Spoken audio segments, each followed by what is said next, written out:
بسم اللہ الرحمن الرحیم۔ السلام علیکم ورحمۃ اللہ وبرکاتہ۔ محترم سامعین، آج کے ویڈیو میں ہم بات کریں گے حضرت ام المؤمنین ام حبیبہ رضی اللہ تعالی عنہا کے بارے میں۔ ہمارے ساتھ رہیے گا۔ اس سے پہلے کہ ہم اپنی ویڈیو کا آغاز کریں، اگر آپ لوگوں نے ہمارے چینل کو سبسکرائب نہیں کیا تو ضرور سبسکرائب کیجیے گا۔ آپ کا نکاح رسول اکرم صلی اللہ علیہ وآلہ وسلم کے ساتھ ہو گیا اور آپ رضی اللہ تعالی عنہا ام المؤمنین بن گئی۔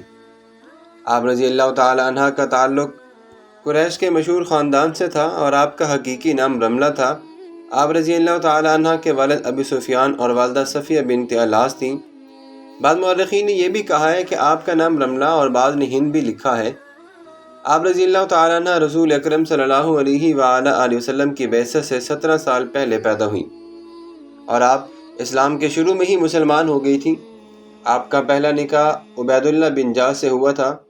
عبید اللہ بن جاش حضرت عبداللہ بن رضی اللہ تعالی عنہ کا بھائی تھے۔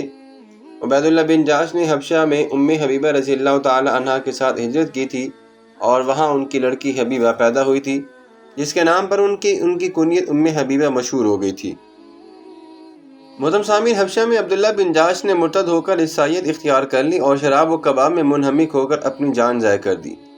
اب ہم بات کرتے ہیں کہ اس کے مرنے کے بعد رسول اکرم صلی اللہ علیہ وآلہ وسلم نے نجاشی کے ذریعے سے آپ رضی اللہ تعالی عنہ کی عدت کے بعد پیغام کا نکام بھیجا، جو کہ آپ نے قبول فرما لیا اور آپ کا نکاح رسول اکرم صلی اللہ علیہ وآلہ وسلم کے ساتھ ہو گیا اور اس طرح آپ ام المؤمنین بن گئیں۔ ایک روایت کے مطابق یہ بھی آتا ہے کہ آپ کا نکاح رسول اکرم صلی اللہ علیہ وآلہ وسلم کے ساتھ حبشہ میں نہیں بلکہ مدینہ میں ہوا تھا۔ حضور نبی کریم صلی اللہ علیہ وآلہ وسلم نے نکاح میں آنے کے بعد آپ رضی اللہ تعالی عنہ رسول اکرم صلی اللہ علیہ وآلہ وسلم کی خدمت کو اپنی سعادت سمجھتی تھیں۔ محترم سامعین، فتح مکہ سے قبل ایک بار ابو سفیان مدینہ آئے تو انہوں نے سب سے پہلے اپنی بیٹی کے گھر جانے کا ارادہ کیا۔ حضرت ام حبیبہ جو کہ ابو سفیان کی بیٹی تھیں، انہوں نے جب اپنے والد کو وہاں پہنچ کر رسول اکرم صلی اللہ علیہ وآلہ وسلم کے ساتھ ان کے گھر میں جانے کی اجازت دی۔ محترم سامعین، اب اندازہ کریں کہ حضرت ابو سفیان رضی اللہ تعالیٰ عنہ جب حضرت محمد مصطفیٰ صلی اللہ علیہ وآلہ وسلم کے گھر میں گئے تو آپ کی بیٹی نے حضور اکرم صلی اللہ علیہ وآلہ وسلم کے بستر پر آپ کو بیٹھنے نہ دیا کہ وہ کافر ہیں اور ایک کافر ایک نبی کے بستر پر نہیں بیٹھ سکتا۔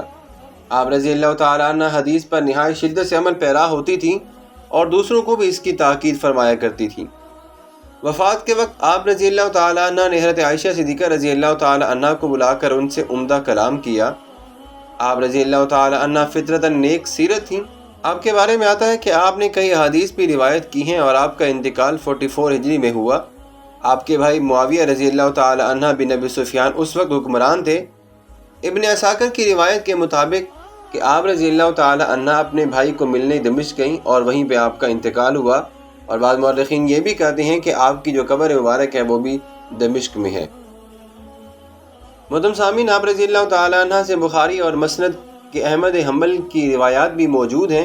ابو سفیان کے انتقال پر آپ رضی اللہ تعالیٰ عنہ نے حضور اکرم صلی اللہ علیہ وآلہ وسلم کی ایک حدیث بیان فرمائی، کسی عورت کے لیے جو کہ اللہ اور یوم آخرت پر ایمان رکھتی ہے یہ جائز نہیں کہ وہ کسی مرنے والے کا 3 دن سے زائد سوگ کرے، البتہ اپنے شوہر کے لیے 4 ماہ 10 دن سوگ کرنا اسے جائز ہے۔ محترم سامعین، آج کی ویڈیو کا ہم یہیں پہ اختتام کرتے ہیں۔ اس طرح کی مزید اسلامی ویڈیو دیکھنے کے لیے ہمارے چینل کو ضرور سبسکرائب کیجیے گا۔ اللہ حافظ۔